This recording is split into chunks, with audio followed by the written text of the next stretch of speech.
Dear audience, ladies and gentlemen, it's a great pleasure to me, in the name of Academia Europaea Knowledge Hub, to open this special session in urban conservation restoration.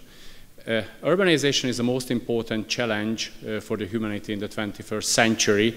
It is rather a complex phenomenon, not just increasing population numbers in urban centers, but also a set of drivers of socio-economic, political, scientific, and of course environmental challenges. Urbanization is considered as one of the most pressing challenges, and most cases it is labeled as something negative for the environment, but it forms also a great opportunity in case of constructing green spaces, wise and smart cities, to also fulfill conservation restoration goals, and also it forms a great opportunity for environmental education. In the current workshop we will have 10 presentations, 5 presentations provided by foreign researchers. This will be before the lunch break, and there will be 5 presentations from domestic researchers.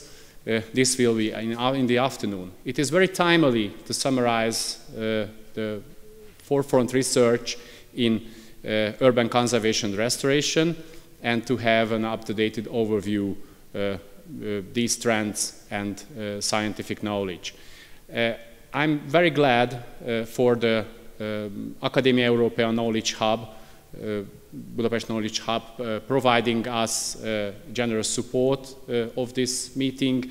I'm also thankful for the leadership of the Hungarian Academy of Sciences providing us facility, and I'm also thankful for the National Research Agency forefront research programs providing also financial support for this meeting. Now I would like to ask Péter Batari from the Center of Ecological Research to chair this first session, and I wish you an enjoyable session.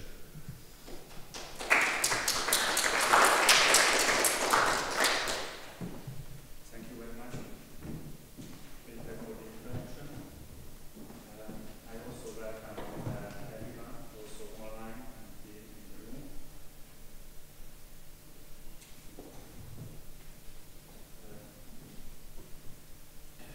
So, some technical information before we start with the first presentation. So, presenters will have 15 minutes and then we will have 5 minutes time for questions. In the room you will get a microphone. In the online you can write in the chat and then I will read it. So I welcome also all our presenters, also the foreign ones who could make the trip to come here and be with us, and also those who couldn't. And now we will start with the first presentation by a junior professor, Professor Monika Egerer. She's an American researcher at the Technical University of Munich, and she is leading the Urban Productive Ecosystems Research Group in the School of Life Sciences. And this presentation will be online. So welcome, Monika. Thank you for the introduction.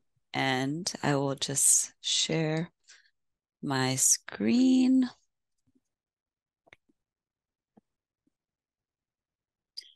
Okay.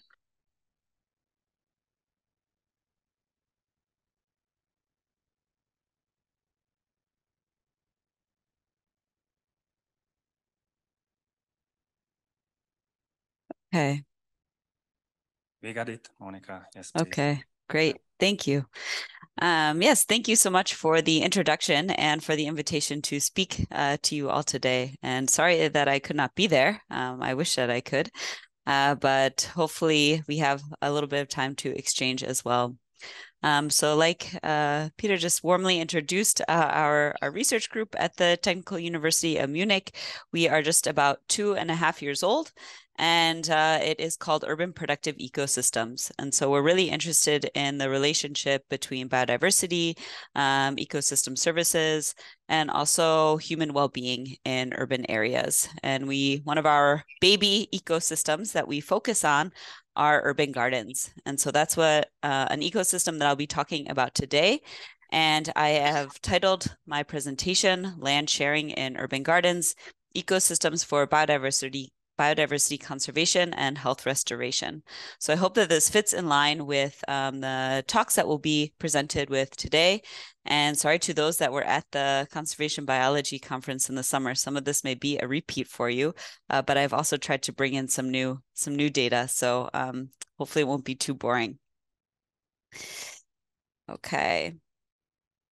So we know that two main drivers of biodiversity loss and ecosystem function loss are associated with land use intensification, namely agriculture here on the left, or the industrialization of agriculture, and urban densification and expansion. And so both of these are highly impacting biodiversity. And so how to approach land use as a driver of biodiversity loss is a big debate in conservation.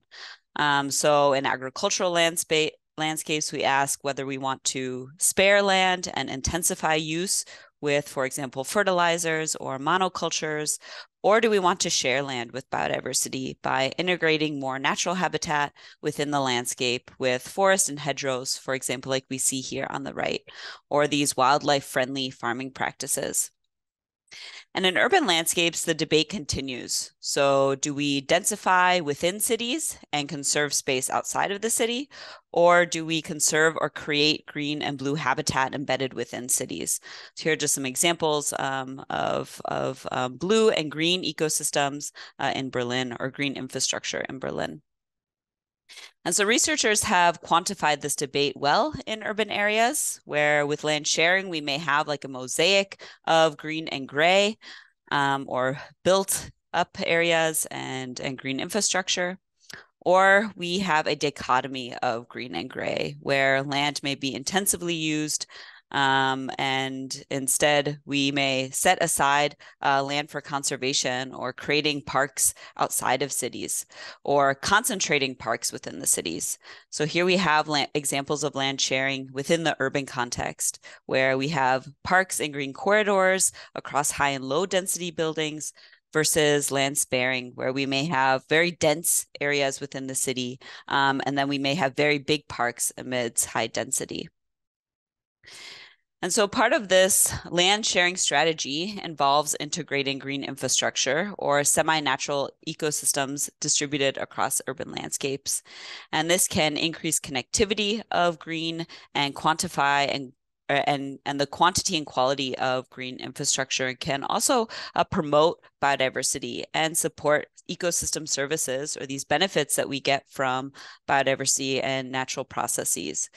So urban gardens are a form of green infrastructure that we are really interested in, and can be an interesting system in which we explore questions and possibilities around land sharing. So they are horticultural systems within urban areas that have very diverse land uses. They are important for increasing connectivity among habitat patches in the city, and ecosystem services that they support are those food provision, habitat for biodiversity, carbon sequestration, climate mitigation, and water retention. And gardens are especially important for providing many plants or plant diversity, whether it is very managed and selected by gardeners or spontaneous. And this diversity can in turn support insects and other animal diversity. And we'll probably see the importance of plants and their provision, or habitat provision, in talks today. And so when we think about the green, these are assembled also through people's preferences and motivations to garden and their everyday activities. And so many open questions are still remaining. So what is the conservation potential and value of urban gardens? Some people may say that these are hotspots of invasive species and only ornamentals and contribute little to biodiversity conservation. And yeah, it's also interesting to think about land use intensity by gardens themselves. So whether people are having a lot of rocks or cement within a garden versus more green and vegetation. And so one of the questions is, can biodiversity persist if land use intensity is high in the landscape or within the garden itself? And where do we find examples of gardens allowing for land sharing to occur? So where we have people's preferences and people's use of a garden space, with also biodiversity's needs for habitat in the city. So these are the systems that I will focus on today, and they are very multifunctional and very diverse in their composition. And they're also increasingly important as like this popularity or this renaissance of urban gardening that is occurring, especially in the global north, has really skyrocketed the demand for gardens, and especially community gardens, where many people have different allotment plots within a shared space to connect with nature and to provision food and to use it as a green living room, we could say. So in our research, we are very interested in this potential of urban gardens for contributing to the ecology of the city and for biodiversity conservation. So today I'll mention a couple of questions that we have been focusing on. One of them being, what is the species richness of all cultivated and wild growing plants in urban gardens? How does plant species richness vary with local and landscape scale urbanization or imperviousness, so both at the garden scale and as well as at the landscape scale? And what is the relationship between cultivated and wild plant species richness? And do we see any trade-offs occurring? And how does this affect pollinators in gardens? So one animal group of focus. So we work in 30 community gardens or allotment gardens in Munich and Berlin. And we select these sites so that they vary along a landscape context, as well as in their local management factors, so that we have a gradient to work with as far as, for example, here we have a garden where there's a lot of imperviousness, many raised beds, whereas those are more natural and have much vegetation and spontaneous vegetation growing within them.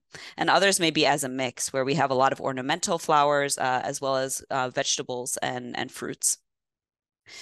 So we measure the landscape context surrounding these gardens. So here's just two where we have some gardens with more green space around them, some of them in very dense urban areas. And then we measure the differences in vegetation within the gardens using 1 by 1 meter quadrats or plots within the center of the garden. So we work in a 20 by 20 meter study area within each of the gardens. And here we look at the abundance and richness of plants, the trees and shrubs, the number of flowers and the diversity of flowers, as well as the ground cover.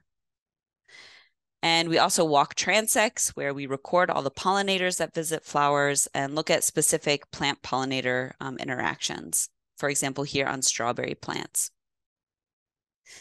And we have found that these gardens are ecosystems with high plant diversity, with over 400 different taxa or species documented in Berlin alone.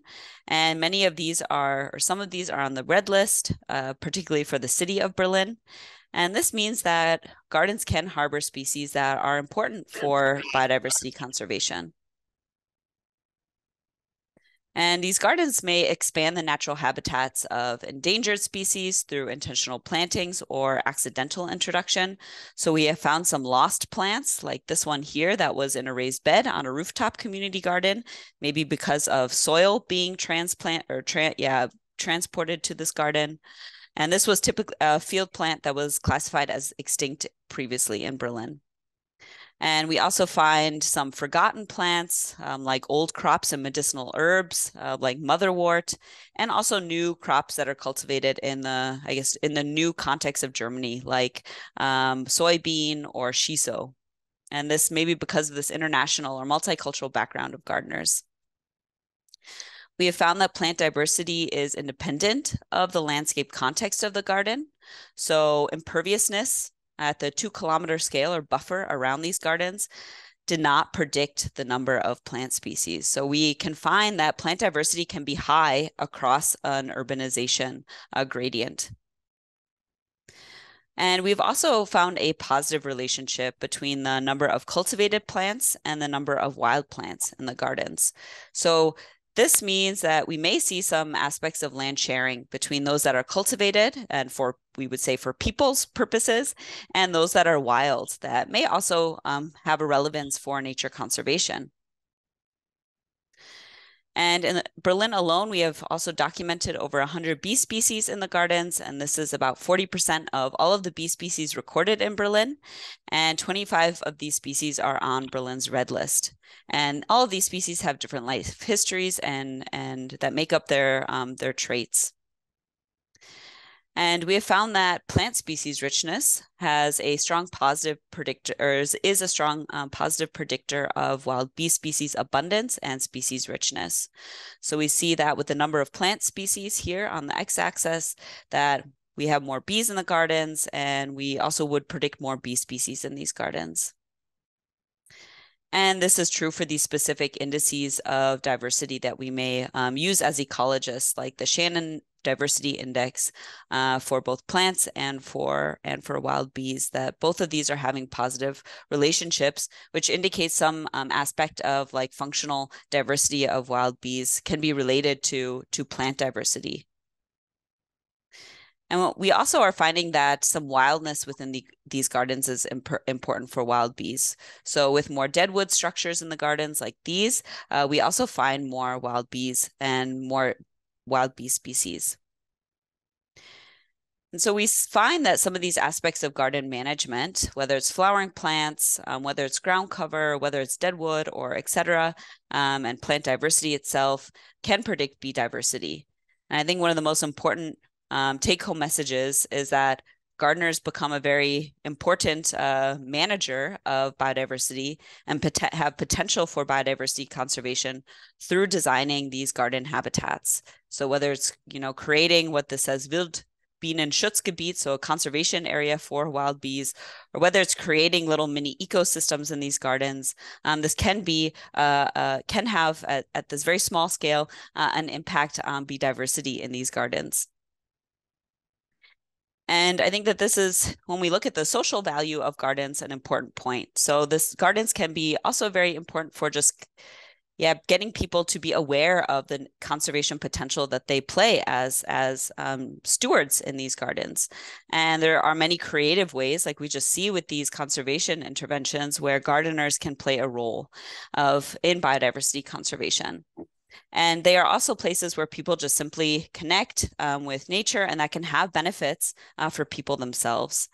And we were really curious to look at this benefit of gardens for not just biodiversity, but for people. And we asked gardeners during the Corona pandemic the role of gardening for people. And we got many responses across Germany on the role of gardening during the pandemic. And what we find is that gardens were very important for connecting to nature, for stress relief, for spending time outdoors, and for food. So an overwhelming majority saying that this is important or very important. So these two blue bars, just to the response of those saying for those that actually have a garden.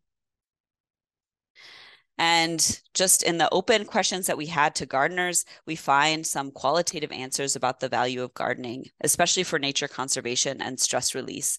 And so, for example, people saying that gardens close to home have become clear in their importance for health and well-being, especially for poorer people, that everything is happening much more mindfully and intensively. Even the birds are felt louder, or gefühlt lauter. And that nature is their support during this time. And so I think that this is saying that gardens are valuable habitat for people who are also playing a role in habitat managers in these gardens for plants and animals. And so when we think about land sharing and creating win-wins in conservation, we can think of gardens as a case study that could be interesting to reconcile food production and conservation goals.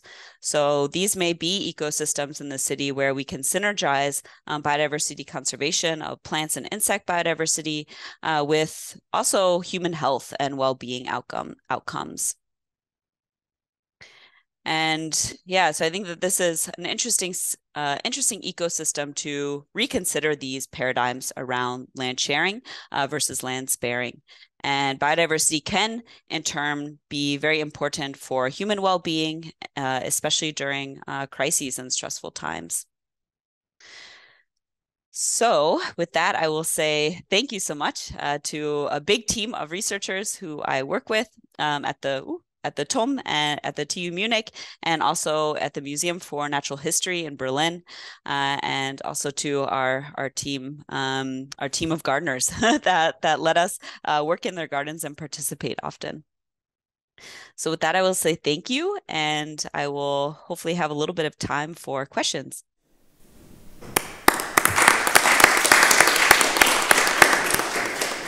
Thank you very much, Monika, for this great overview. Questions, please, from the audience.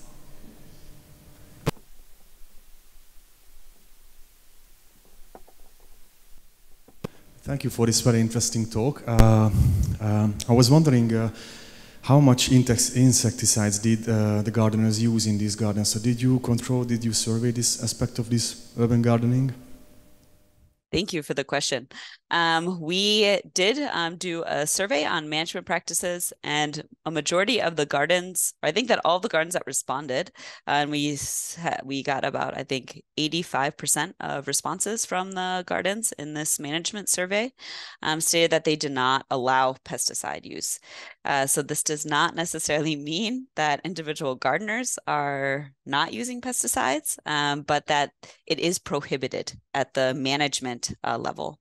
But we will be doing, or what we would like to do in starting next year, is do more detailed interviews with pesticide use, because this is an issue in Schrebergärten, or allotment gardens, that we are also that we have also done student projects in, where many gardeners don't even realize that some of these like natural pest control substances are actually pretty toxic for themselves and for nature, like slug pellets, but they don't realize that. So I think this is a huge area for potential interventions, is what is actually toxic in a garden, and what kind of influence that may have.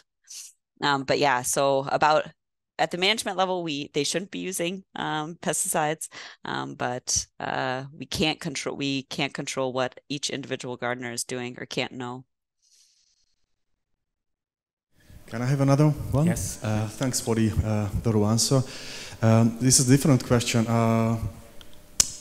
I've seen that it was important for people to cultivate plants that can be consumed as human food resources.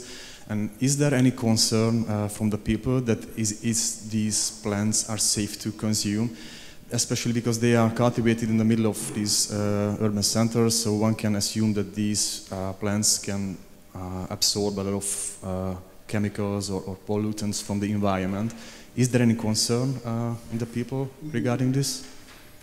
Yeah, this is another thank you for the great question. I think it's definitely a concern, and many gardeners, usually the garden, when it starts, will take soil samples and soil tests, and most that are responsible are trying to do this every year too, to look at least at the soil and soil contamination, because that will be often uptaken by the plant itself. And that will be like a baseline for doing any gardening activity or allowing gardening activity. So in the places that we work, it's deemed as usually safe to cultivate, or they're gardening in raised beds. But many gardeners are really interested in the air pollution data that we are collecting. And so this is something that we are now analyzing that we'll provide back to the gardeners, but we're not necessarily analyzing plant material themselves. But I think the concern is definitely there. And so it's kind of like this, again, yeah, this trade-off between like local food production and yeah, potential like health risk for people. Yeah, so we have data on air pollution, but not on plant material, and something to also look into. But yeah, the concern is there. Thank you, Monika. One last question.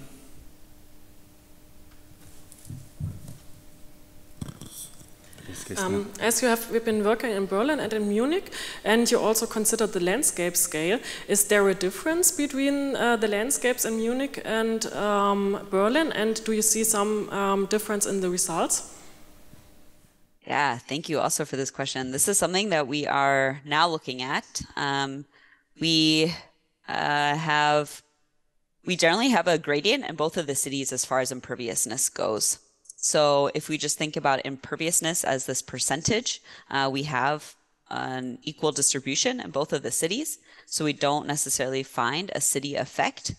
But yeah, the cities have like also very different morphology. So this is something we're kind of brainstorming about how to consider or analyze that we haven't yet. And also just like differences and maybe like cultural practices in gardening in Bavaria versus Berlin, or how we may see like more tidiness and messiness that is a product of culture. And these two, yeah, cities are different. And also you see differences within the gardens themselves. So from the landscape perspective, we have not found too many differences in the cities thus far, but it's an analysis that we're now further investigating to look beyond just like percent imperviousness.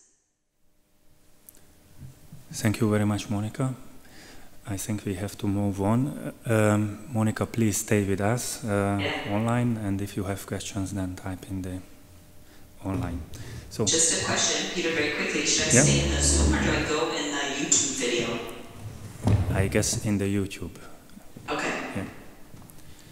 Thank you, everyone. Thank you. So our next presenter is Professor Christina Fischer. We know each other for quite a long time when we worked together in Göttingen.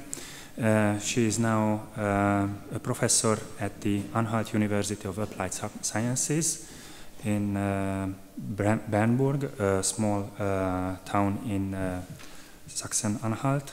So, welcome, Christina. Yeah, thank you very much for the invitation. And I'm happy to be here today. Okay. No. My talk will be about colorful ribbons for our cities, and I will talk about the importance of flower patches along traffic roads, not in gardens, as temporary habitat also for pollinators. You can see also here the... Okay.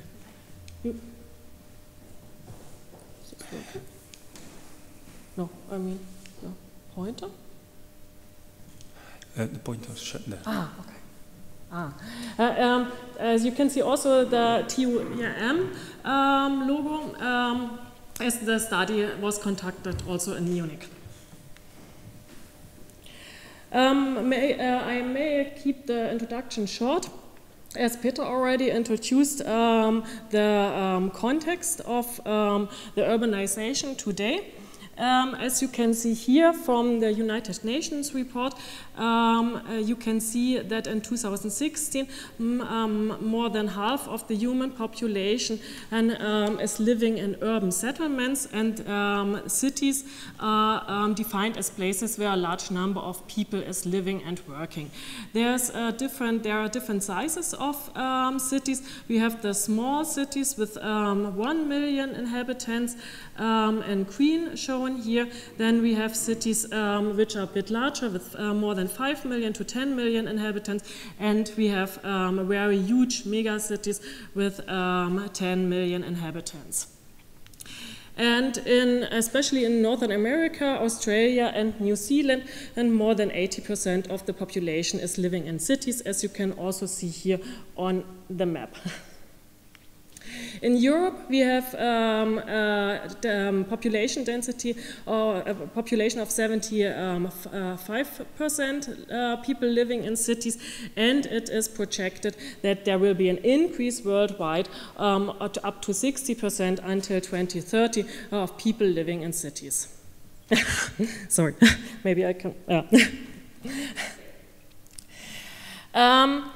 This urbanization also has an impact on different environmental conditions, as already mentioned in the talk before and by Peter, going from non-urban areas to urban areas. There's an increase in the impervious surface, there's an increasing habitat fragmentation, and especially for animal and plant species, there's an increasing barrier effect.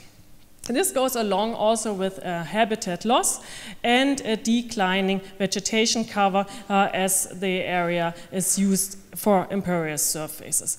Also, the temperatures generally in cities are higher and the pollution is higher. These urban environmental conditions lead to a selection of species. In cities, we generally have urban tolerant species, such called surviving species, species which can cope with that conditions and which are most often generalistic species.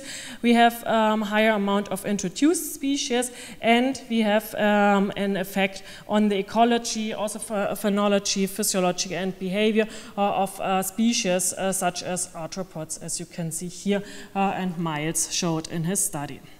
However, not everything in cities is always bad. We have a great ecological potential of urban green infrastructures, as we in cities we have a high amount of urban green structures. As, in that nice paper by Connop, they showed that the green infrastructures can have various ecosystem services, and for us as ecologists, especially the habitat service is very important, and which can increase biodiversity, connectivity, and genetic variability. However, often the green lanes and the green infrastructure look like this here on that picture, that it's species poor and there are no flowers, especially for pollinators. But when these green infrastructures is enhanced by seeding, for example, flowering species, it can have an impact on arthropod species. And here in that study of Teodoro, who studied the species richness of insects in urban flower-rich habitat patches compared to rural flower-rich habitat patches, they could show that the species richness of insect is lower in the urban patches. However, there are some species groups which can profit from that enhancement of the area.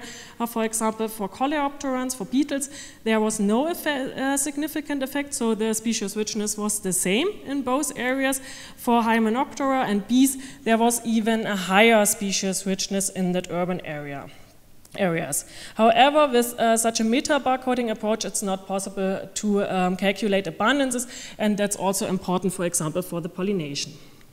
And this is the framework of our study, which is conducted by my PhD student, Simon Dietzel. And in our study, we aim to enhance urban roadside vegetation by sowing native regional wild plants. And we aim to answer the following questions, or the study the following questions. We aim to investigate the opportunities that support urban plants and arthropods. We aim to increase the diversity of flowering plants and pollinators, and also the pollination success, which might be important for the urban gardens Monika showed before. And we aim to achieve ecological multifunctionality during times of climate change. There's another part of the project which deals with temperature effects of that enhanced roadside vegetation. And finally, we aim to provide management recommendations. As I already said, the study was not conducted in Saxony-Anhalt. It was conducted in Munich. Munich is a city with more than 1 million inhabitants in southern Germany, as you may know. And in gray, shown here, it has a higher proportion of impervious surface, especially close to the city center, which is the dot here. However, there are some few large parks which constitute most of the urban green space, especially here along the Isar River. And at the outskirts of the city, we have also some agricultural activities, here shown in yellow. And in that framework, we set up experimental wildflower patches along roadsides, which were formerly planted with species poor plant mixtures. Therefore, we selected 4 main roads where we planted these wildflower patches, and we also did our experiments or study on control roads, where we sampled the standard roadside vegetation. The experimental wildflower patches were composed of 26 regional wildflower species, and the wildflower patches were established in different years. In 2019, we established the first set of plots, and in 2020, in a distance of 20 meters, we established the second set of plots to also study spillover effect and movement of pollinators along that roadside vegetation, and we also sampled so-called nearby control, which was also the standard roadside vegetation, which was 55 meters away from the second wildflower plot. There, our sampling was conducted 1 year after the establishment of the wildflower patches, so we monitored the pollinators and also the vegetation in 2020 and 2021. And to study the pollination success, we used phytometer species with complementary traits, and therefore we used a crop plant, which is also relevant in urban gardens. We used the garden strawberry, which is a proven indicator for pollination, and it's pollinated by a huge amount of different pollinators, even it is sometimes wind pollinated. As you can see here, if it's not fully pollinated, the plant is not fully ripening, and it's not so nice and also not so heavy. We also studied 2 wild plant species, the meadow buttercup, which mainly attracts dipterans such as hoverflies, and we used the red clover, which attracts long-tongued bees, and also partly is pollinated by non-bee nocturnal insects. We also measured, besides the local vegetation on the wildflower patches, the landscape scale effects in a radius of 500 meters. We used different percentages of the habitat, different habitats in the vicinity, and we also measured the distance to the city center. For our calculations, then we analyzed the effects of local resource availability, which was represented by plant species richness and the floral density. And for the landscape characteristic, we used the percentage of impervious surface, the edge density, and the distance to the city center, as the other parameters were correlated with each other. Coming to the results, our results are quite similar to that what Monika presented. That's really nice.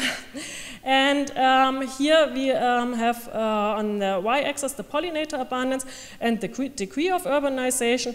And the first plots, the first box are the urban areas, which have a high imperviousness, as you can see here in dark gray. Then the second box is the peri-urban area and the rural area. And you can see that the pollinator abundance increased from urban to peri-urban and to rural area, but there was no difference between peri-urban and rural. Looking at the time of the soaring, we could show that already 1 year after establishing the wildflower patches, as the pollinator abundance increased and it stabilized during the second year. And as already shown by Monika, we have the same results, that the number of flowers increased the pollinator abundance and the number of flowering species also increased the pollinator abundance. And here are some examples of pollinators occurring at our seeded plant species within the wildflower patches. Looking at the pollination success, in general, we had a very high pollination success. So most of the fruits and the seeds ripened. So we had a pollination success of over 90%. But we could show independently of the phytometer species that with an increasing pollinator abundance, the pollination success even increased on that wildflower patches. Now it's a bit more complicated figure. We did a structural equation model where we analyzed the effects of local and landscape scale parameters on pollinator abundance and also on the food weight, the food number of our phytometer plant species to get an impression of the effect on the quality of the pollination, as we expected that the pollinator abundance will directly impact also the pollination quality. However, we just found that local resource availability, as I have shown in the slides before, positively impact pollinator abundance. And there was also a positive effect of the amount of imperial survey phase on the pollinator abundance, so meaning that when the area around our wildflower patches were more sealed, there more pollinators occurred. A reverse pattern could be shown for the edge density. So with decreasing edge density, the pollinator abundance increased. And this positive effect of imperial surveys may be due to a concentration of pollinators on that resource-rich habitat patches in a highly urbanized area. So more pollinators are attracted from that small patches which deliver resources. However, contradictory to our hypothesis, we didn't find a direct effect of pollinators on the quality of the food set. There were some effects of the local resource availability. For example, the floral density increased the food number of Trifolium, as you can see here. And there were some effects of the landscape scale on the quality of the food set. For example, an increasing amount of impervious surface decreased the food number of Trifolium, and the distance to the city center decreased the number of the strawberry food weight. Maybe we have not found the controlling factors with that kind of study, that maybe there are other factors besides the single pollinator abundance, such as trade-specific pollinator services, which influence the quality of pollination, and that's also part of our continuing research. To sum our results from this study up, we could show that pollinators benefit from improved local floral resources along urban roads. That roadside enhancement can directly support pollination success in crops and wild plants in cities, and that the landscape characteristics, but not the pollinator abundance, influence the quality of the food set. And the future research needs to identify the landscape structure that form heterogeneous pollinator-friendly urban environments. And to give you some outlook, now we are analyzing our data from the pen traps. We aim to look at the trait-specific community composition of the pollinators as a function of urbanization or other local and landscape factors. So looking at the tongue length, looking at the size of the pollinators, or even the taxonomic group. And we also put out trapness as another important aspect of the pollinator's life cycle to get some impression about about the effects of on reproduction and parasitation of above ground solitary nesting wild bees on that established wildflower patches. That I want to finish, and I thank you for your attention.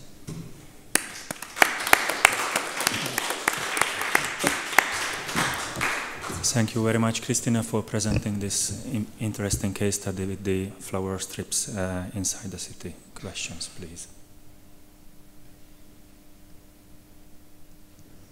So I might have one. So I know this project earlier, and I was always wondering whether if you improve these roadside verges, do you maybe make an ecological trap for these bees? What is your opinion on this?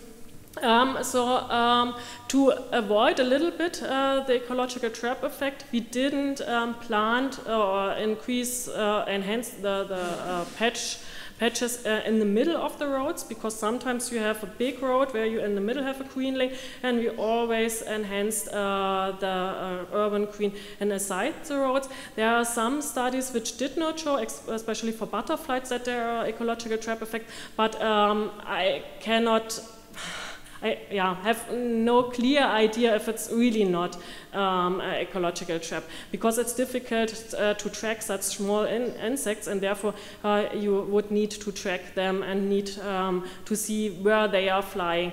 But obviously they are coming to that patches, and the densities are quite high, or even higher than in the surrounding. So yeah, obviously it has a positive effect, hopefully. Maybe a follow-up question. You showed when you showed the design, you said that there were control roads and there were these improved roads, but you haven't showed any result on this. Was there an effect? Yeah, there was no effect. So the vegetation density and the amount of plant species in the control roads, which was we called it distant control, and the nearby control was not different, but it was lower than on the wildflower patches, as we have seeded our 26 plant species, and there was no difference in the pollinator abundance and between that two control types, but it was lower than on the wildflower patches. Any further question? Maybe then a final one from my side. What is the social acceptance of these kind of flower strips along the roadsides? We had Queen City, that was,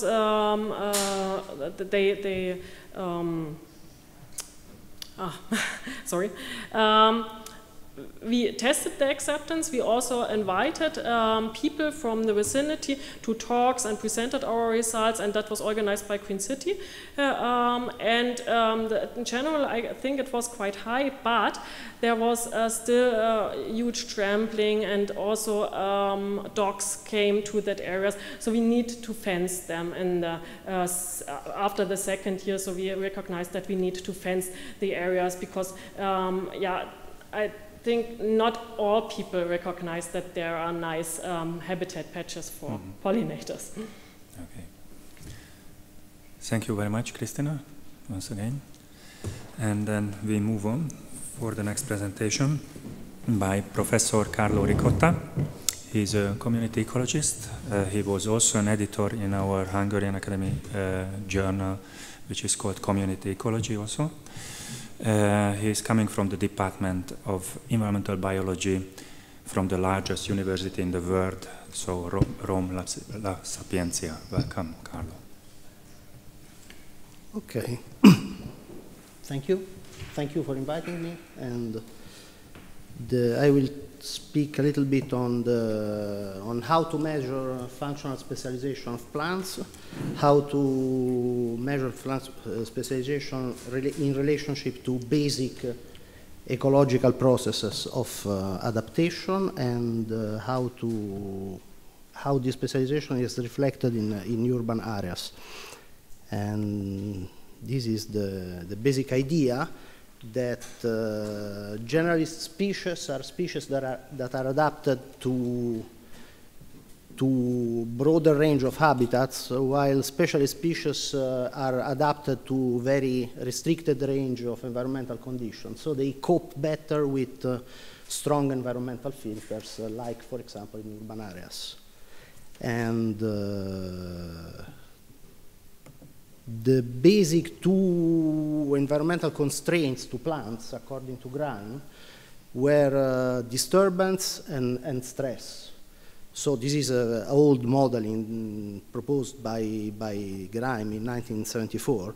And disturbance means the reduction of the biomass, for example, due to grazing, to trampling, to fire, and so on. And stress means the reduction of productivity, related, for example, to summer stress and so on. So plants are either adapted to stress, which are called stress tolerators, to disturbance, in this case plants are called ruderal species, or to none of them, and in this case plants are called competitive species.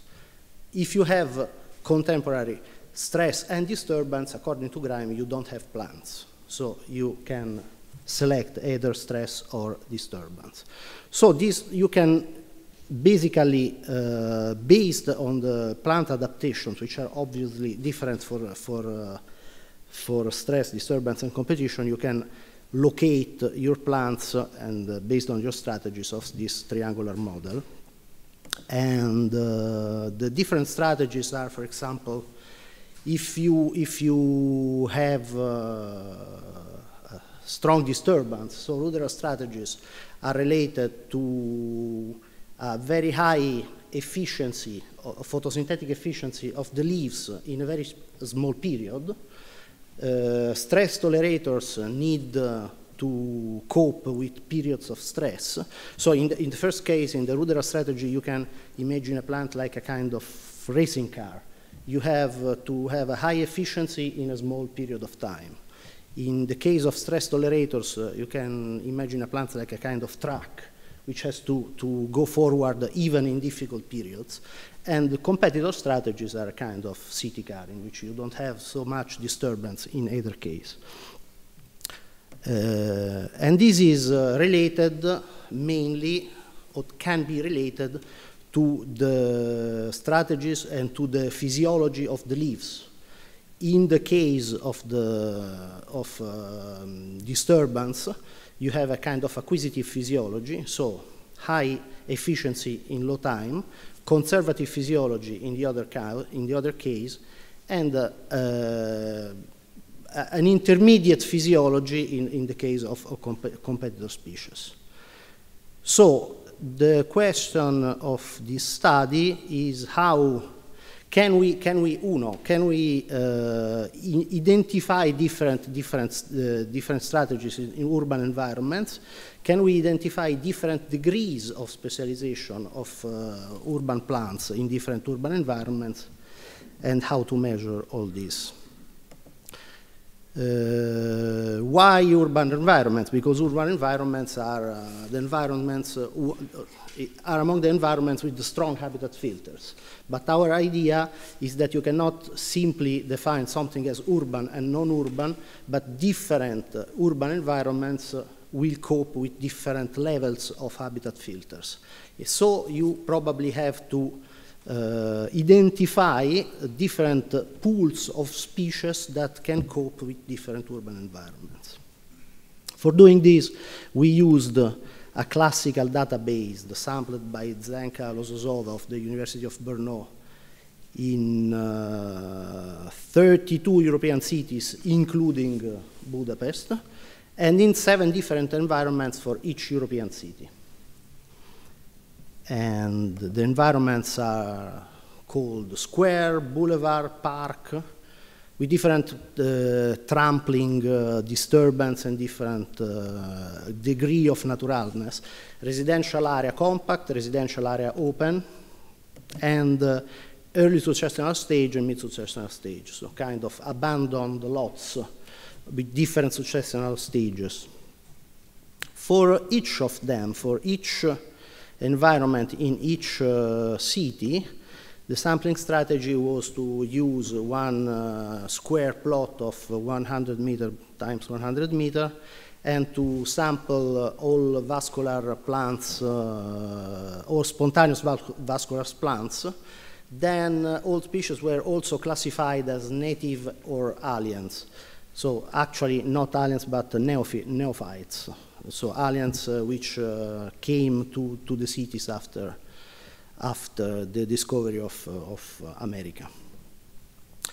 And how to measure specialization.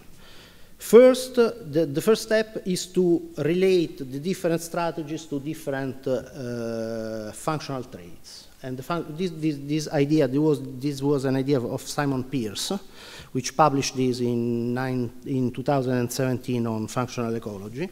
And the functional traits are leaf area, specific leaf area, and leaf dry matter content.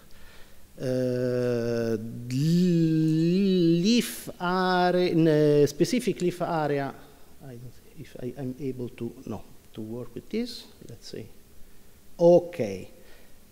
Acquisitive physiology is related to specific leaf area, whereas conservative physiology is related to leaf dry matter content. What is specific leaf area? Without too many technicalities, is the area that a plant can, the photosynthetic area, so the area of the leaf that a plant can build with 1 unit of biomass.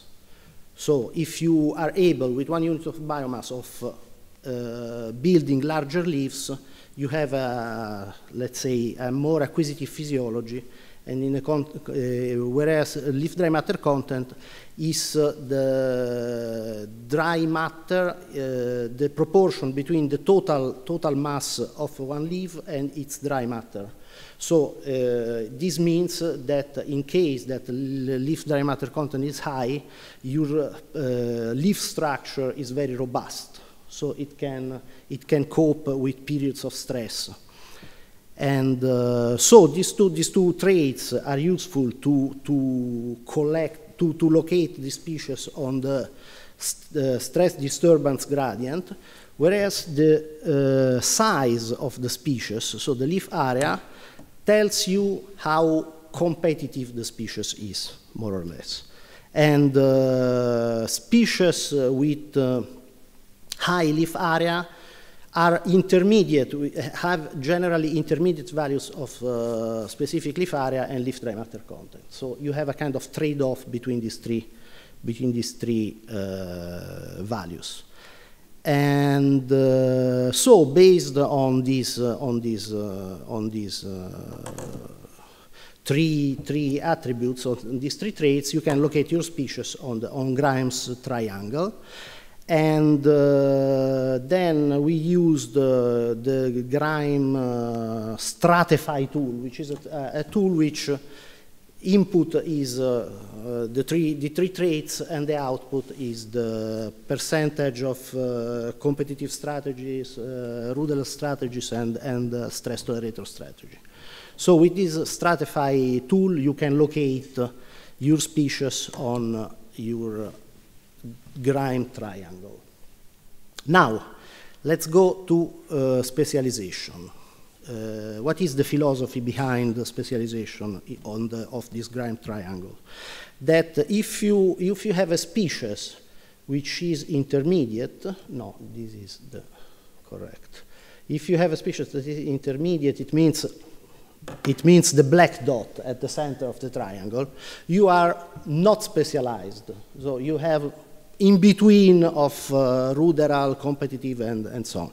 If you are at one of the vertex of the triangle, you have a high degree of specialization because you have 100% specialization strategy, specialized strategy.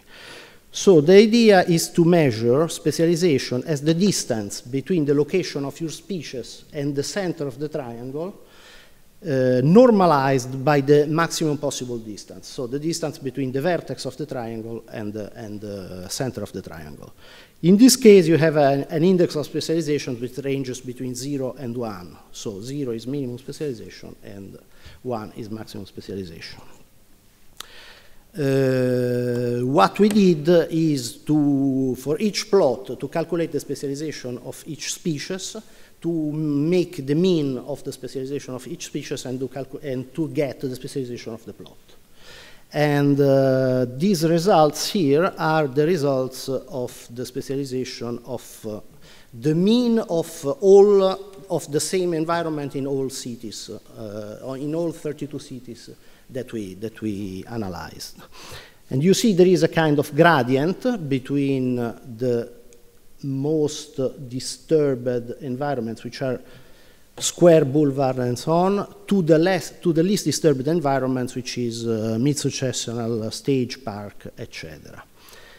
We ran some statistical analysis. I will not go into technicalities, but this is a kind of distance-based permutational ANOVA with Brake-Artist distance on this triangle.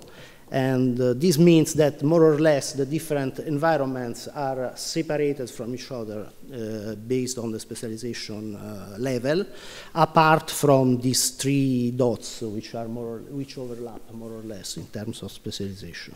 This is looking at the whole triangle together. If we look at the different strategies separately and to the specialization index, we see that specialization index increases from decreases from the most disturbed environments, square, boulevard, and so on, to the least disturbed environment, which is the mid-successional stage. And if we look at box plots of this, which is the same as before, but a bit a different representation, we see that mainly specialization, the pattern of specialization is influenced by the amount of rurality of these species. So the disturbance due to trampling and to the destruction of biomass is directly related to the specialization of these communities, more or less. And this holds both for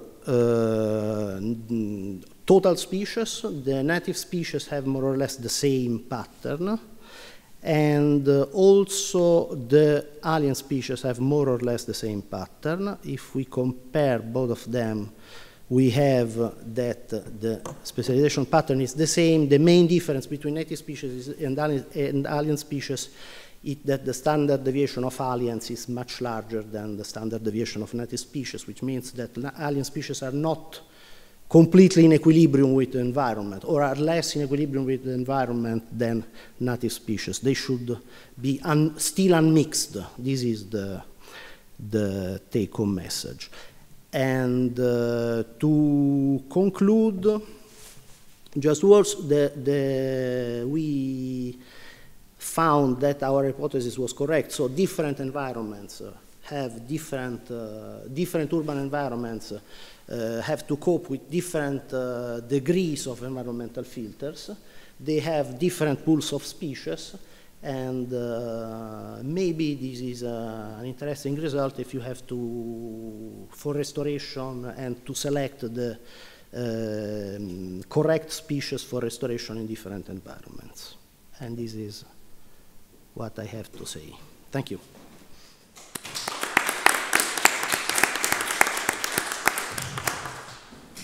Thank you very much, Carlo, for this nice talk. Questions, please.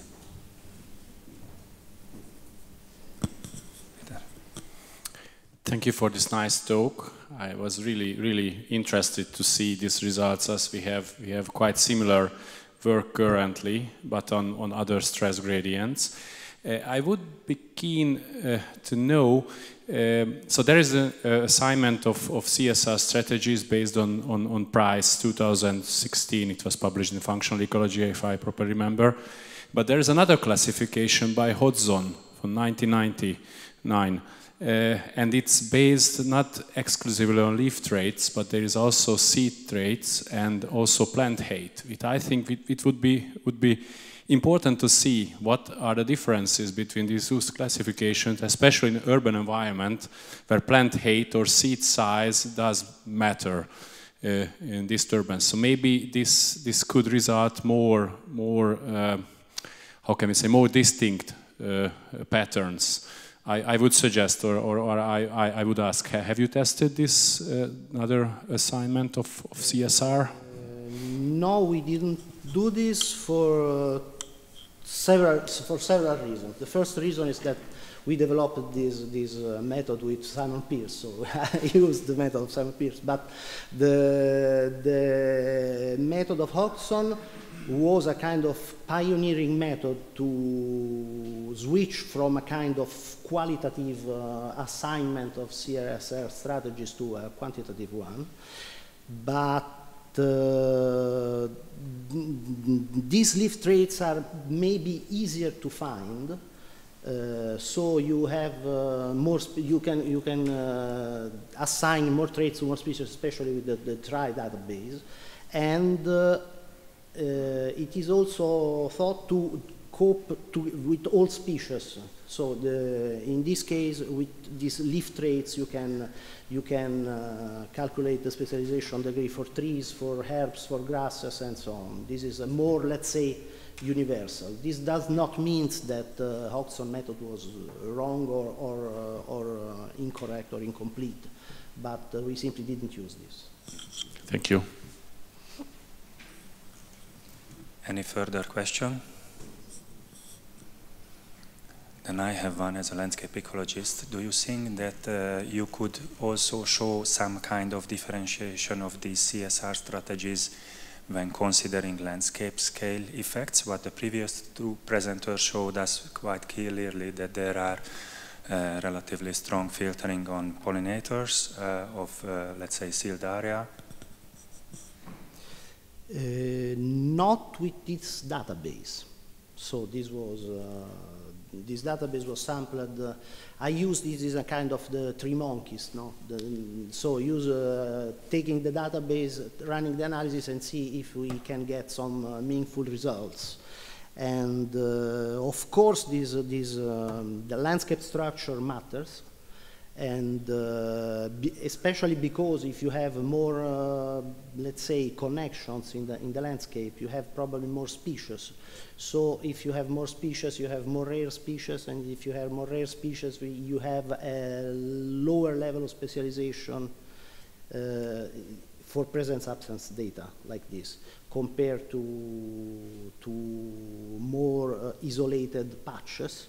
But this is just a kind of reasonable hypothesis, but we didn't test for this now yet.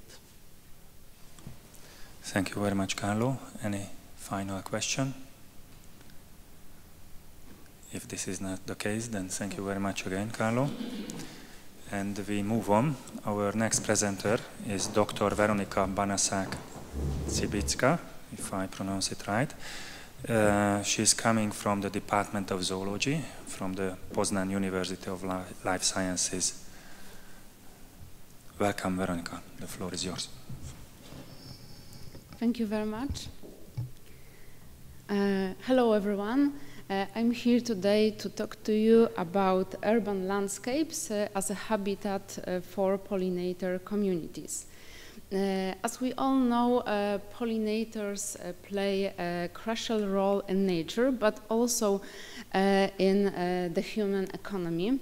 At the same time, we know that nearly all of the Earth's ecosystems are directly or indirectly modified, transformed by humans.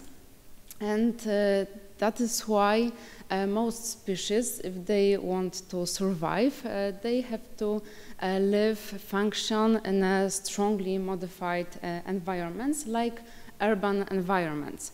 To better conserve this important group of species, we have to know how urban areas impact pollinators. In our apidology department, we also conducted research on wild bees mainly, but also on other groups of pollinators. And we tried to improve our understanding of the impact of urban areas on those insects, and also try to assess possibilities of protecting these insects in transformed urbanized environments. In my presentation, I will try to focus on the main results we obtained. The studies was conducted in Poznań, city located in western Poland, and we collected bees for 3 years in urban, suburban, and rural areas. During these studies, only from the city, which means urban and suburban areas, we collected 140 bee species, which is more than 40% of bee species in the region and nearly 30% of all the bees found in Poland. As you can see, we also checked the bee species abundance and richness, and we did not find difference between the studied urbanization classes. What's more, we also analyzed diversity patterns for bees. When we analyzed local diversity, so-called alpha diversity, we didn't find differences between habitats, but when we analyzed beta diversity, we found a decrease in beta diversity in urban bee communities, which leads to a biotic homogenization. We also found nestedness of urban bee communities, which means that urban bee community was a subset of suburban and rural bee communities, and this nestedness occurs mainly when species present in one area at the same time is absent in another and not replaced by additional species. And this is usually connected with some kind of habitat changes, with some kind of change management and filtering of the ecological filtering in such habitats. We also analyzed species community composition of bees, and we found that communities from urban and suburban areas were distinct from those found in rural areas. When it comes to urban and suburban, these communities were less clearly distinguished.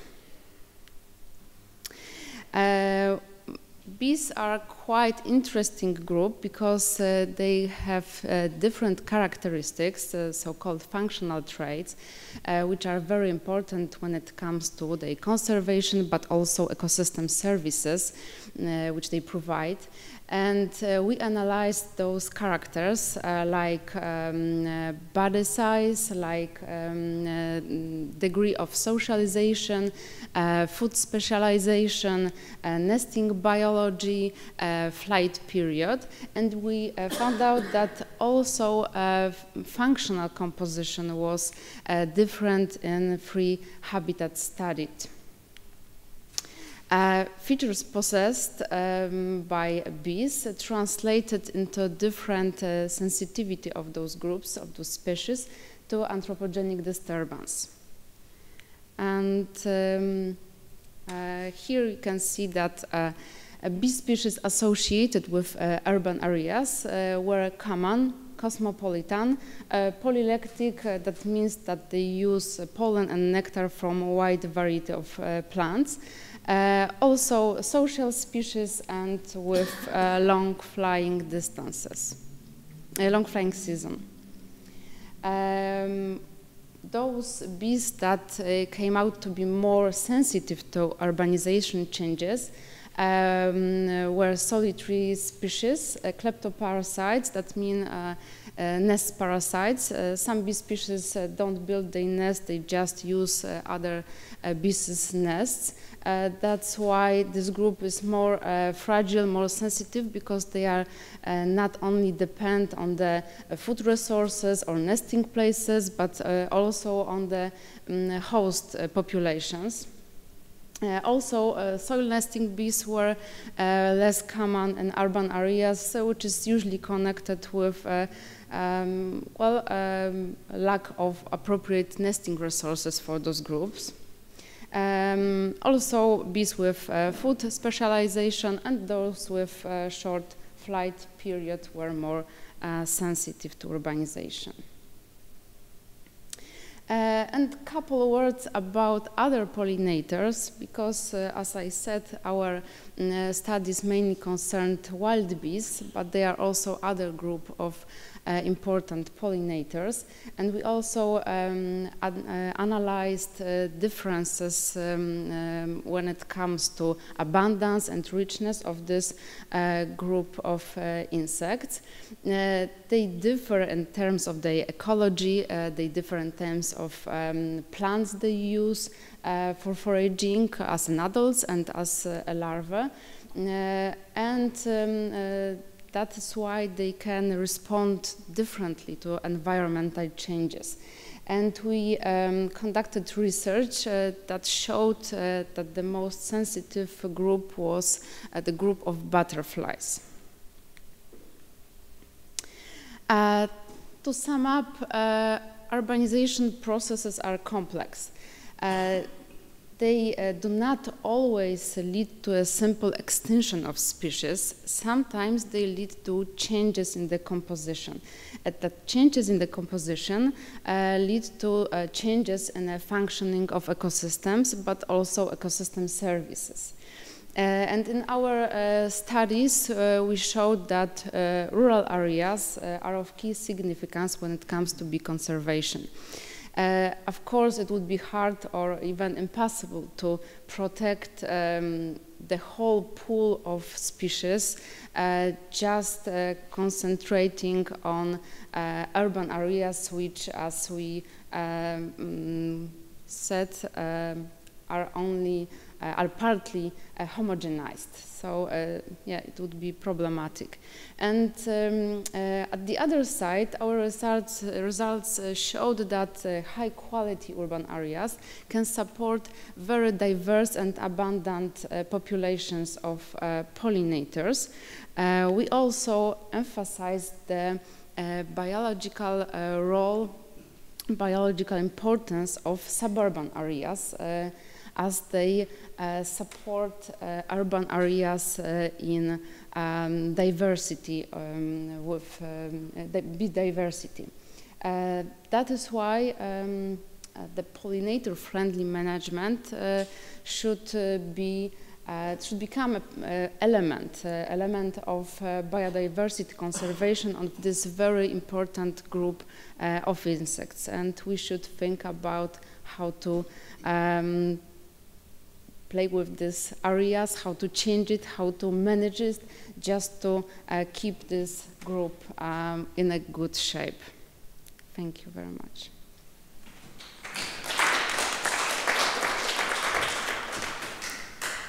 Thank you very much, Weronika, for this interesting talk.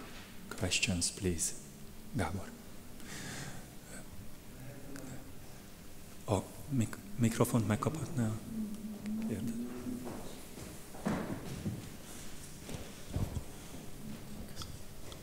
Thank you for the presentation. Maybe I missed this bit of information, but in the end you were talking about the importance of suburban regions in conservation of biodiversity. And were these suburban parts you involved mostly private gardens or parkland area, or how can we imagine this suburban? During this research, the suburbs were semi-detached areas, houses with gardens, and also suburban parks. So it was two kinds of areas connected because usually suburbs are diversified, and usually you have those gardens and some kind of parks, mainly quite well, with kind of natural character or semi-natural character, and it seems that those areas are very important for bees and for supporting these urban bee communities. So these were pulled in this suburban category, yeah. The parks and the gardens. And I'm wondering if you made some preliminary explanatory analysis that did these differ? I mean, the private gardens and these suburban parks. So which are the more important, maybe? Well, we didn't provide such analysis in our research, but some research showed that those garden areas can be even richer because of the appropriate food resources for those species. Parks sometimes are quite poor, especially if there are a lot of trees there. So that's the place for bees, which is quite important in the early part of the year, but can be problematic in the summer when they also, of course, need floral resources. Okay, thank you very much. Thank you. Further questions? Hello, Peter. Hello. Hello, Peter. Hello, yes, I'm here. Are you Federico? Yes, can I formulate a question? Yes, please. Okay, just a quick question, because it's quite interesting also on our research on avian diversity in the cities. Weronika, you mentioned during your presentation about high quality urban areas. So my question is, probably I missed some part, but how was measured these high quality urban areas? Because it's something that is very interesting and we are trying to do. Probably we are using similar approach, considering, for example, the green areas, but also the absence of or the excessive light pollution or noise pollution. How do you define the high quality urban areas? I was talking more about high quality when it comes to bee species, pollinator species that can be found in those areas. And when it comes to high quality, when we talk about food resources and nesting places, is that when we analyze in a different research the abundance and richness of bees, you can always see that some kind of urban areas can be quite different. You have parks which are just with very low cutted grass and trees flowering in the early season, and you have parks with parts of semi-natural areas of even a natural character, sometimes very large, even in city centers. That's the best places for bees because they can find food resources during the whole season. It's extremely important for those animals. As I said, they differ in a matter of flight period. Some of them appears only early in the season, in the April and even March, and some of them appears in the late summer. Some of them use the floral resources for the whole year, so it's very important that those flowers would be for them accessible for the whole year. Yeah, so. Perfect. Okay, thank you. Any final question? So then maybe I pose one. Do you have in your city or in your country any kind of initiative to improve these green urban infrastructures to support your pollinators? Something like what in the beginning was shown by Monika, so some kind of improvement of urban gardens, or by Christina making flower strips? Unfortunately, we don't have such programs. It's usually like government of some kind of areas or in cities try to do something to protect those animals, to prepare some kind of areas that would be better managed for pollinators. And nowadays, this is a very timely topic in our country, and a lot of people are interested in, and they are more like people's initiatives to change the environment, to change the areas in which they live, and it's more like people want to help pollinators. So that's something that we should work on in our country for sure. Thank you, Weronika, once again. Then we have to move on. So it's good to see you, Federico, that you are here with us in the online space. So the next presentation and before the lunch break is Professor Federico Morelli, an Italian researcher working in the Czech Republic at the Czech University of Life Sciences in Prague and leading this community ecology and conservation research group. So welcome, Federico. Okay, thank you. I will try to share my screen. Please, can you confirm that the presentation, it's okay? Yes, we see it. Okay, perfect. That's just a few seconds, because first of all, I would like to say thanks to Peter, to both Peters, for your kind invitation and for the opportunity to be here to share some of our results.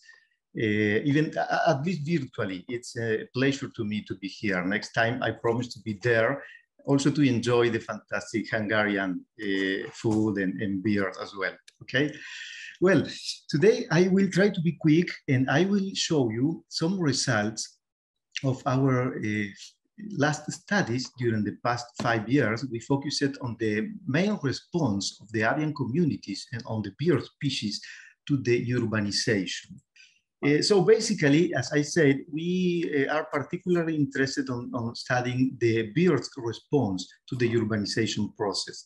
The urbanization, normally I use this slide also for my teaching because it's quite explicit. I mean, you can observe in the temporal line how the urbanization process spread all around the world, especially in the last 200 years. And so you can only imagine how this amazing and impressive land use change and land use transformation can represent a challenge for different animal species, also plant species, of course. Basically, we have more and more people living in the cities, and unfortunately, that is the expectation for the next 40 years as well. We don't know if some cataclysm could happen before, but honestly, this is the expectation. More and more people living in the cities, fewer people living in natural habitats or in the countryside. And so the most natural question is how this transformation, this impressive transformation process can affect the biodiversity. Well, first question is the biodiversity. It's a very complex concept. So I will try to be very fast here, but when we are talking about biodiversity, we can use different metrics, different measures, different type of tools to try to measure this very complex concept, from the number of species that normally we use and were used in the past, to also more, let's say, more functional approach, considering, as the Professor Ricotta previously explained, on the plant communities, considering, for example, the traits and the functional space used for each species within the community. Basically, we tried to follow two different approaches. The first one was most related to the avian species composition in each urban area where we were studying. So basically, we call it this community approach because it's more complex approach, considering the different species and sometimes also the relative importance or the density of each species. However, we followed also a different approach, that is the changes that we can detect on the individual of each species, so more behavioral approach. I will illustrate quickly the the results, the main results of two of the studies that we published in the last 2 years. Are just the first part of the study. So we hope to publish more and better papers in the future because we are still using this database. Basically, the first one was these effects of urbanization on the taxonomic, functional, and phylogenetical avian diversity in different European cities. I will show you. We collected data from 2 different years. For this study, we used the data collected in 2018 during the breeding season, only spring, early summer. And basically, we collected data from 17 different European cities, 10 different countries, trying to obtain a good data set, robust data set, also considering the latitudinal gradient, because we have detected a lot of information that is changing in the latitudinal gradient when we are talking about avian species. Basically, we used the point counts approach. This is the most standardized method probably in ecology. It's quite useful in urban ecology and was perfectly suitable for our studies. And we collected data from different species in a gradient of urbanization. This was another topic very hard to decide and was hardly discussed with the other urban ecologists and colleagues. It's not so easy. It's easy in our mind to define a gradient of urbanization, but then you have to consider not only the position of the area, core, suburban, peri-urban, but also the density of build up and so on, and density of population as well. So it's something that was not so easy, even if at the first attempt, probably seems like something easy to do. In these areas, we collected data on different characteristics of the different part of the city monitored, considering, for example, the amount of vegetation cover, the different type of vegetation cover. We followed different layers to collect such information. Was not possible to collect information at the level of the plant species, but only about the vegetation structure, different layers, ground level, shrubs, bush, trees, the different levels, okay? But we collected also information about the land use composition, following different approach. Light pollution and noise pollution information was collected, sometimes in the field, and sometimes we used a modelistic approach to simulate the values that we can obtain. The idea was to, as I said, to combine all this information collected regarding characterizing the urban areas and try to test the effect of each characteristic in different components of the avian diversity. Basically, we focus on the taxonomic diversity, on the functional and the phylogenetical diversity.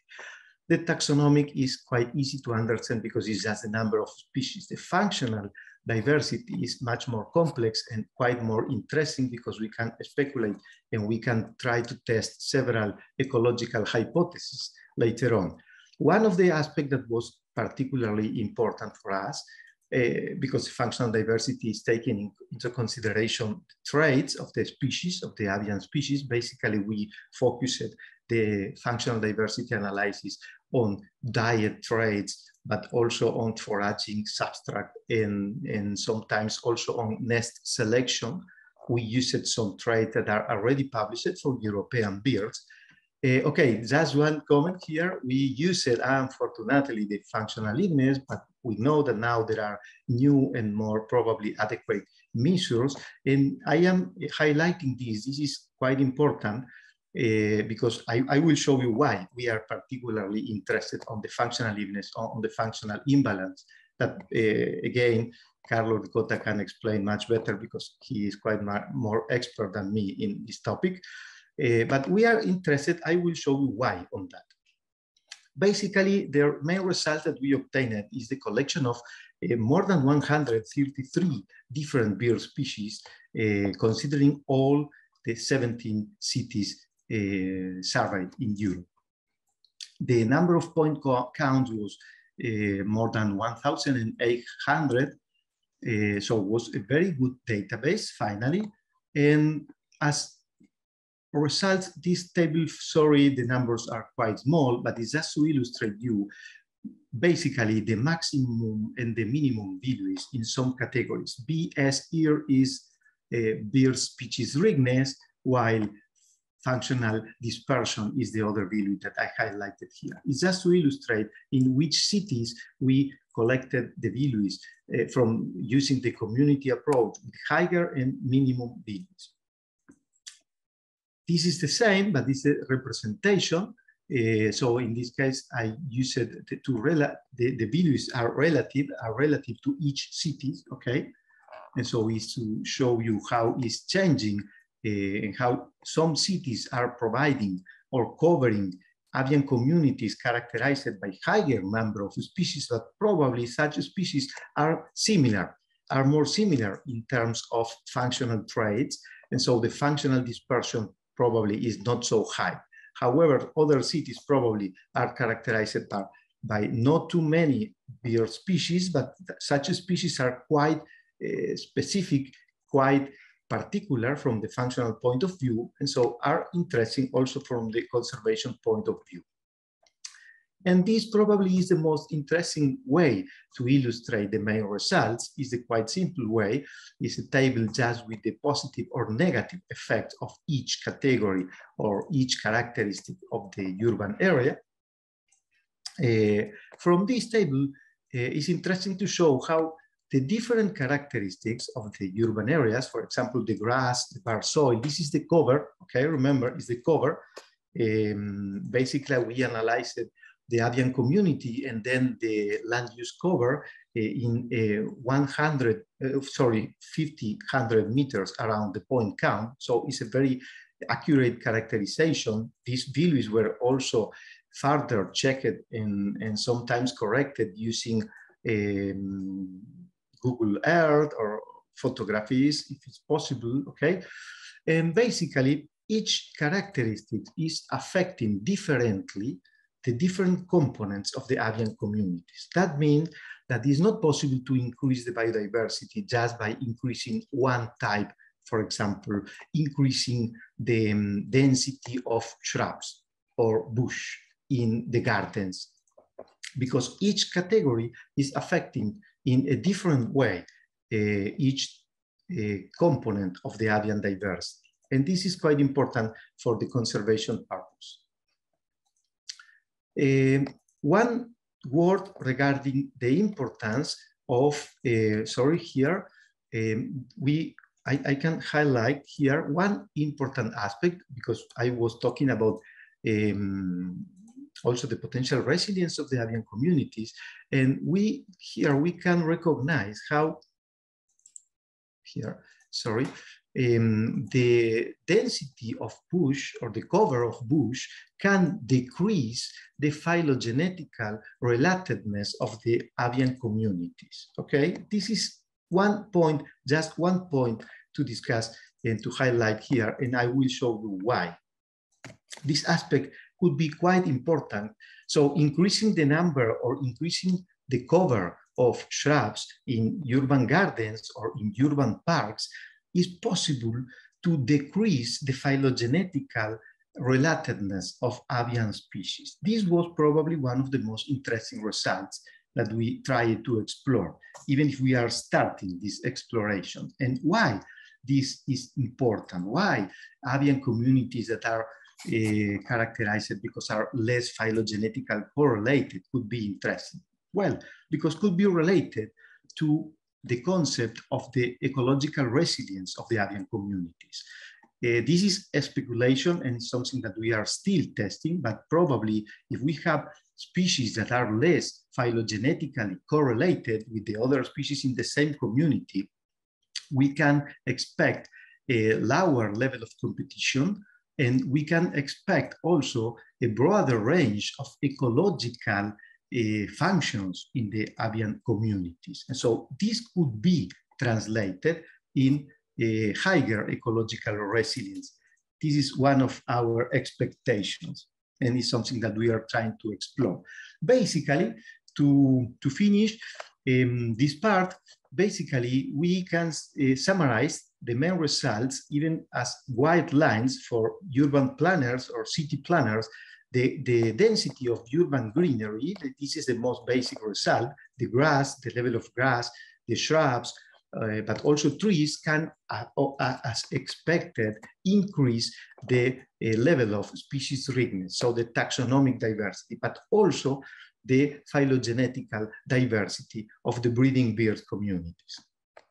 If we talk about the density of shrubs or bushes, the density and the cover of bushes can decrease the phylogenetical relatedness with the potential important aspect for conservation that I mentioned previously. But this is not the only thing. This is most related to the community approach. As I mentioned it early in the presentation, we focused this in a second step that is considered more behavioral approach. So trying to respond, how can build communities respond to the urbanization process? This is a kind of bonus track. We will focus on the behavioral adaptations or changes that we can detect on avian species within urban areas. I will try to be very fast here because I know that I have time and I have just a few minutes.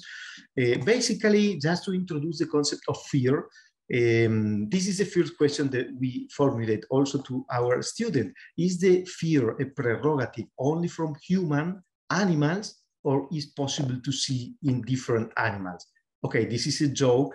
Probably you already recognized this magnificent actor, Nicolas Cage, but to respond, we can recognize fear in many, many other animal species, okay? It's not a prerogative from humans. However, the difference could be related to the reason because we feel fear regarding the animals, the other animals, not human animals. For us, for example, as you know, we can love to feel fear from horror movies and so on. In animals, it's completely different. The main reason are the predators. And this opens the next question. Is the fear providing or delivering a kind of evolutionary advantage to the animals? Okay, I use this because it's quite easy example how to respond this. Of course, there is an evolutionary advantage because the non-scary animal facing the potential predator could finish in this, in the right side of the, or in your left side of the monitor, okay? While the other one, the scary individual, probably can run, can escape, and should be a happy end, okay? And so we focus on one specific concept or one specific tool that is the flight initiation distance that we use as a proxy of the escape behavior and so of the fear of the animals. We use this and we applying this approach, measuring the flight initiation distance in urban birds and in rural birds as well. We explored the different response. I will quickly show you just two main results. The first one, the studies, the collection of the data was performed in several European cities, as you can see, are not exactly the same, but are similar to the previous study. And basically, one of the most interesting results was this one. We observed that the same species behave differently in the different type of urban area. In this case, we are talking about rural and urban, but you know, both are type of urbanization, okay? Basically, the avian species living or inhabiting within the cities, within the most dense settlements, human settlements, are characterized because the escape behavior is shorter. That means they are not so afraid about humans, okay? This was a confirmation. Some studies, previous studies already performed in some cities, and our studies confirmed this, even analyzing separately the different type of species. And the second result that was interesting is this. We observed in urban birds, but specifically, this is quite important, in gregarious species, so species that tend to be aggregated sometimes, even for example, during the foraging activities, the flight initiation distance, was longer when the number of individuals in the flock was higher. And this was quite interesting because it's a demonstration about a kind of contagious fear, okay?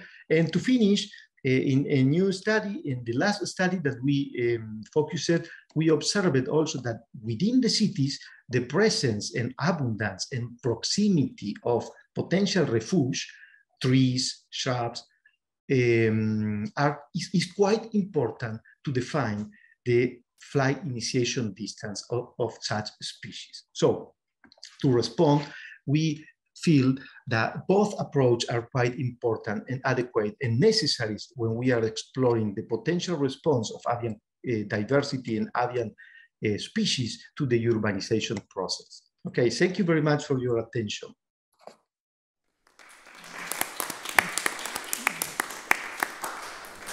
Thank you very much, Federico, for this interesting talk. Questions, please.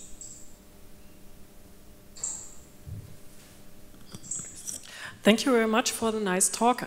Concerning your studies on the fear, concerning your studies on the fear of, can you hear me?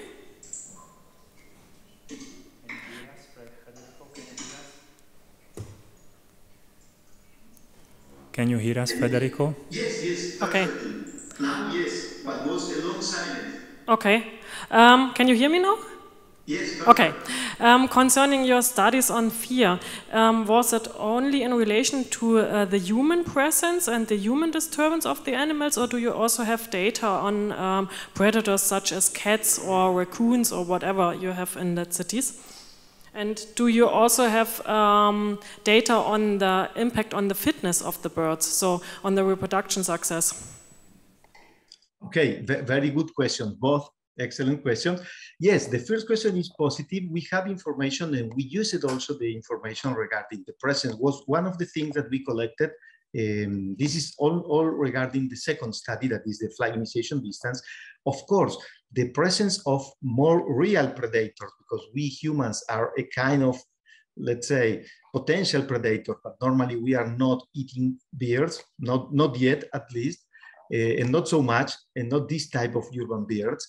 But we collected information and we introduced also the information regarding the presence and density of number of cats, number of dogs in, normally we use an approach that is collecting such information in a period, okay? For example, in 5 minutes, how many dogs you can, to start, okay?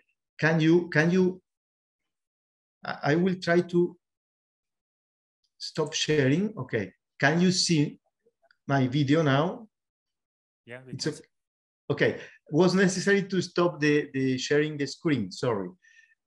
But as I said, we collected information about cats and dogs and even other potential predators, some birds of prey, hawks, for example, buteo, for example, in the cities that normally we can,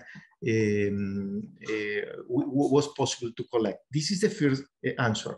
The second question was, sorry, the second question, can you repeat? Concerning the fitness, if you also have...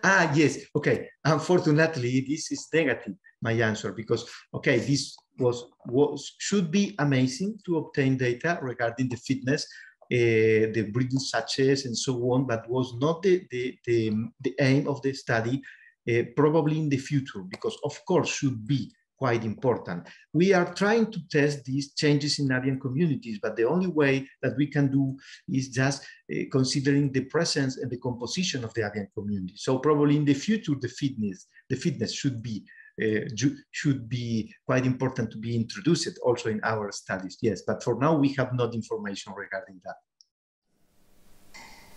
Thank you. Any final question? If this is not the case, I thank all presenters for their interesting talks, and now we will have a half an hour lunch break and we will continue it 1:45. So thanks again. Thank you. Thank you.